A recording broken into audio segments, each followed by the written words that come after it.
Thrilled to have on the phone line a friend. It's been a while since we talked to this 14-year veteran in the National Football League. The Bengals and the Ravens are playing a game for first place in the NFC North. Winner wins who takes the game, takes first place in the AFC North through 7 weeks of the season. Longtime Bengal and, of course, Cardinal, and a cup of coffee with the Raiders, our friend from USC football, none other than Carson Palmer. How you doing, Carson? Rich, I'm well. Thanks for having me on. Thanks for coming on. How's life? How's everything? What are you up to these days? Good. Yeah? We are healthy, happy. We're strong. We just finished our huge season for the Wood River Middle School 7th grade boys football team. Okay. Just finished that up on Wednesday night. How'd we do? We did average. Oh boy. We ended up going 3-4, but it was a lot of first year players. So first time putting the helmet on, strapping on pads, but Okay. we got a lot of work to do before the 8th grade season starts. Who do you conjure? You can't conjure Aryans, right, with children, correct? There's about a lot of earmuffs if you conjure Some of Aryans. it's great. No. I definitely go back into. I was fortunate enough to play for some great ones. Obviously, Bruce, one of them. Pete, And Little there's Pete? half of his dialogue. Pete was in there too. There's a lot of Pete in me. Okay. As a coach, and the good, clean part of Bruce, his vocabulary. So it's been fun.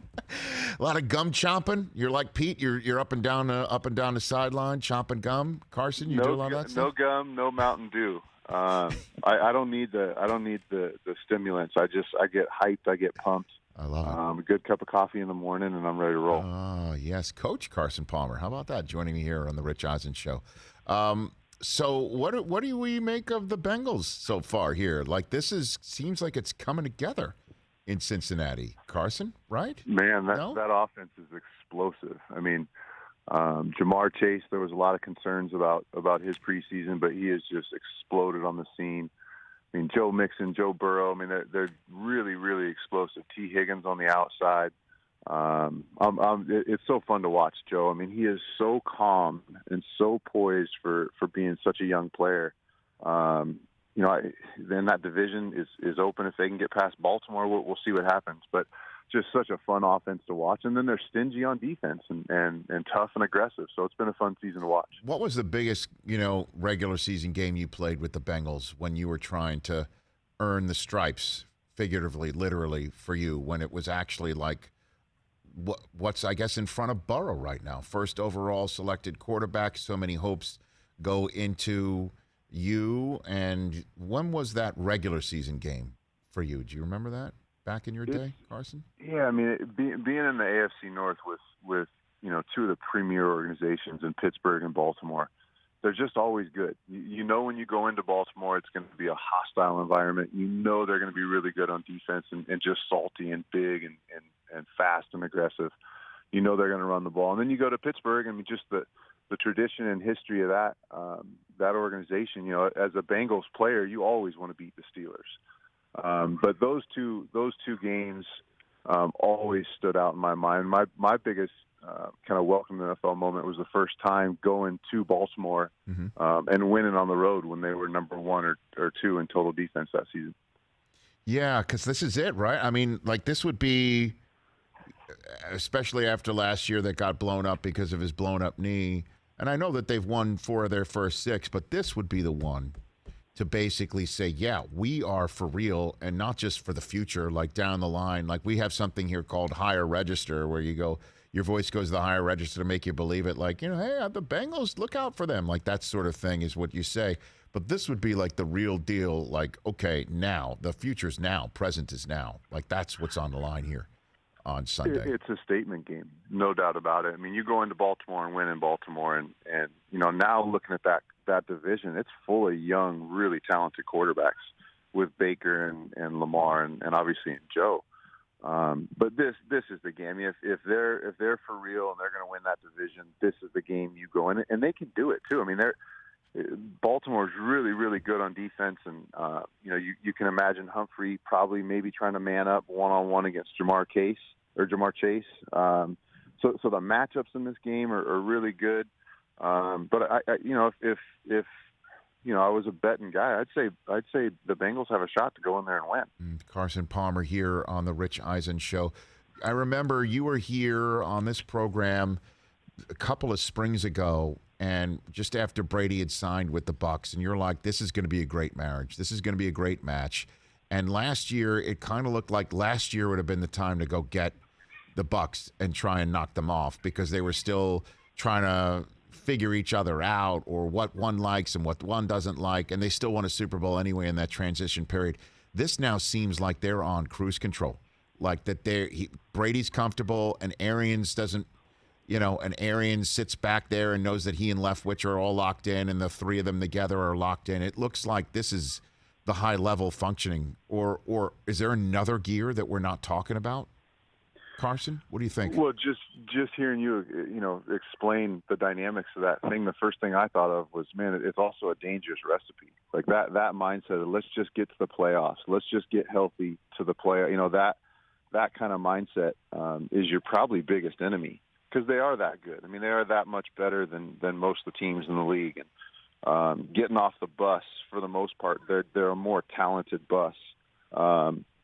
But that kind of mindset can catch up to you, and you can get beat by a team that probably should never, has no chance, or has no reason to really beat you. But those are the games that get you in trouble. But I mean, they are so they're such a well-oiled machine right now. And the first 6 or 7, 8 weeks of last season, you could tell there were some issues just with timing and rhythm of the passing game. But I mean, they're firing on all cylinders right now, and with Todd Bowles on defense and that group that he has rushing the passer and covering on the back end, it's a really, really well constructed and built team. And I just hope that they don't, if you have anybody that can keep you out of that mindset, it's Tom Brady and Bruce. Not letting you get complacent, not letting you look past the next opponent. I guess cruise control does have a connotation that's negative. I'm just saying that it looks like whatever feeling out period is definitely over. I mean, it's over and it's long gone. Like, Brady's comfortable. He is ready every single game with a mindset of knowing where he wants to go. And it just seemed like last year when they went 7-5, it looked like that they were still trying to figure each other out. And that's done. That's over. And I'm just wondering if this is the level of offense that Arians was looking for last year, and Brady was as well, or they can actually get better. I mean, is that possible in any way, shape, or form? It's absolutely possible. They were really trying to figure out Bruce's and Byron's offense in the first 5, 6, 7, 8 weeks last year. You can see that there's been a mesh of what Brady really loves, what he's really comfortable with. A lot of his strengths, and maybe some of the Josh McDaniels and Bill O'Brien stuff he was running in New England forever. So you can see, I mean, you're right. I mean, there's no miscommunications. There were so many times last year Mike Evans would break in and the ball would be thrown out, or vice versa, and you're just not seeing that anymore. So there's a lot of football to be played, as the season goes on. If they can stay healthy, the sky's the limit. I mean, they're top 3 or 4 in every category in offense. There's no reason they can't finish the season number 1 in most of those categories. Carson Palmer here on the Rich Eisen Show. What's your best guess or educated guess on Aaron Rodgers, thinking that maybe this is the place to stay anyway? I know you guys kind of share an agent, and I know that veteran quarterbacking and places that you definitely want to play in, or feel that you want to play in certain spots. I'm just wondering what your sixth sense tells you about this great start for Green Bay. Packers fans are hoping that this is just everything that just happened this past year goes away.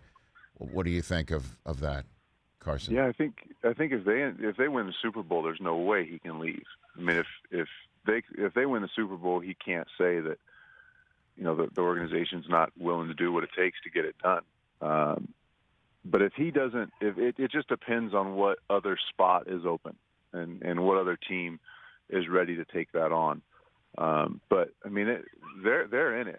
You watch them play, and they've got a little bit of everything. And at the end of the day, they got Aaron Rodgers, who's probably the most talented and gifted player in the league. And when you have that, you've always got a shot. So if they win a Super Bowl, I can't imagine him leaving and playing anywhere else. But if they don't, or they have an early exit, I mean, I have no idea where that is, but I could easily see him departing. So right now, kind of kumbaya, 5-game win streak. We'll see how it goes. It really does depend on what the end game scenario is what you're saying. on that. I think so. I think so. I mean, there's no reason to leave. If they can win the Super Bowl, Yeah. and the team has, and you as a quarterback have proven that you're the best in the league, you can't leave that situation. Hey, man, I mean, they snapped up Jalen Smith, Whitney Merciless. They just signed this week, right? They got Randall Cobb because Aaron's like, go get him. It does seem like the trust and respect that he kept on talking about, Aaron, that this has been reciprocated. I don't know. I'm sitting on outside looking in. I also don't have the brain of a quarterback, so that's why I'm asking you.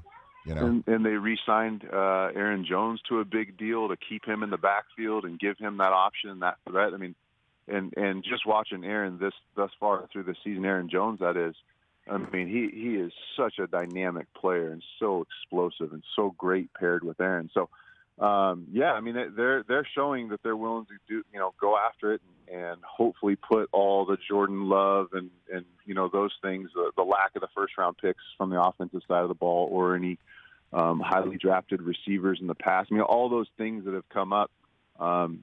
A Super Bowl cures all those. The Super Bowl overshadows all of those things that come up throughout the season, throughout a player's career. Now, let's finish up by talking about another one of your former teams, the only remaining undefeated team in the NFL, and that's the Arizona Cardinals. What do you think of when you see somebody like Kyler Murray play quarterback in the same uniform as you did?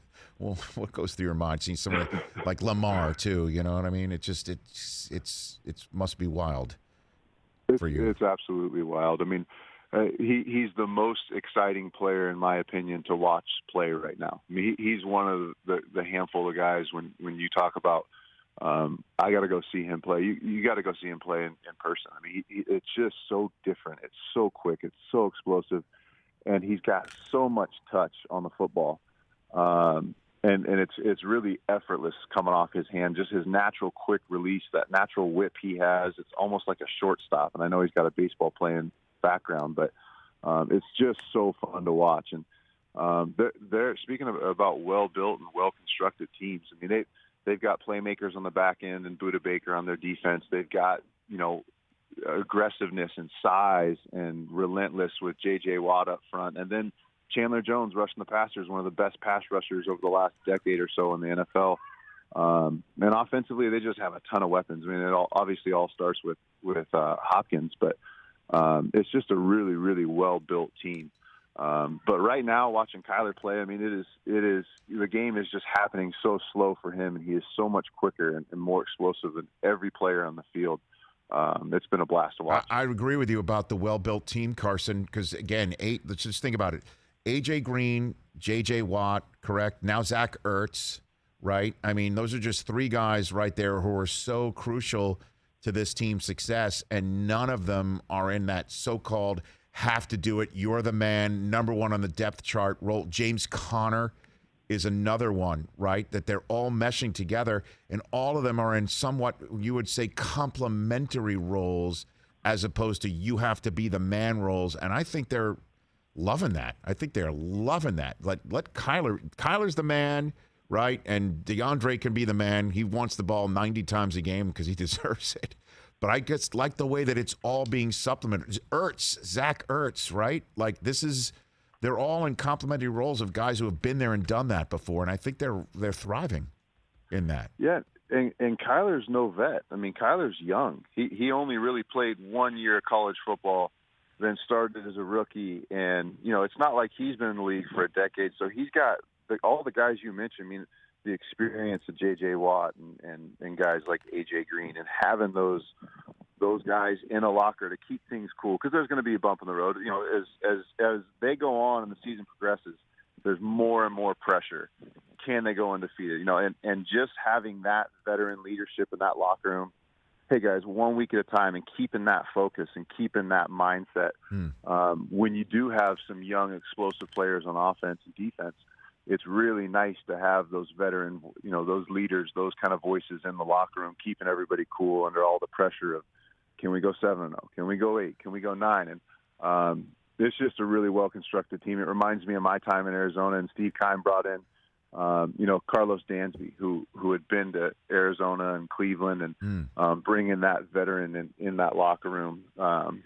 Lorenzo Alexander, another great special teams Pro Bowler that ended up having a great defensive career in Buffalo. But bringing in those kind of guys is always huge, and it's so nice being a young quarterback like Kyler is and having those opinions around you in the locker room. Last one for you, Carson. Do you think Tua could be a big-time quarterback in this league? There's so much talk now about the Dolphins are going to try to trade for Deshaun again, and that it just seems inevitable that that's the way this is going to wind up. Do you think Tua can be a guy in the NFL, or is he just a guy? We haven't seen it. I mean, we haven't seen it yet. He hasn't proved it. I mean, the big thing coming out of Alabama was injuries and issues, staying healthy, and the high ankle sprain, and just some of the things that have come up. He hasn't proven that side, the durability side. But there's just not enough film, not enough experience yet that you can make a decision on a guy like him with that natural athletic ability, that natural talent, that natural style to be able to play at his best and at the biggest moments like he did in college. He hasn't put that on film in the NFL yet. So until he does that and can stay healthy, he's got a lot of proving to do for sure. Carson, thanks again. Appreciate it. Go back to being a dad. Sounds like I took you away from dad duty of some sort throughout this conversation. Always. I appreciate it. Thanks for having me. Right back at you. That's Carson Palmer at Carson Palmer 3 on Instagram. Right here on the Rich Eisen Show, the great Carson Palmer. Hey, you watched all the way to the end. Thanks for that. Watch more right here.